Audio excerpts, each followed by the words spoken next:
He broke the jug dash 100 pieces. He broke, break থেকে আসছে broke, ব্রেকের past tense হচ্ছে ব্রক, ব্রেক, ব্রেকের পাস্ট ফর্ম হচ্ছে ব্রক। হি ব্রক, সে ভাঙলো, দ্য জগ, জগটি, ড্যাশ 100 পিসেস, মানে কি 100 টুকরায়। তো এটা এখানে আমরা কি করতে পারি, ব্রেক, ব্রেকের সাথে কোন প্রিপোজিশনটা নিব?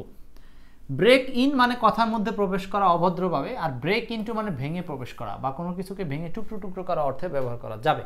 তার মানে he broke the jug into 100 pieces, মানে সে জগটিকে 100টি টুকরায় ভাঙলো বা 100 টুকরার মতো ভাঙলো। এই 100 পিস, এই কথাটা আসলে শত শত পিসের মতোই যাচ্ছে, মানে 100 টুকরা, এটা একটা কথার কথা আর কি, 100 যে গনে নিয়েছে তা না, ঠিক এটা বোঝানোর জন্য বলা হচ্ছে। তো break into, break into 9 number answer হবে ব্রেক ইনটু।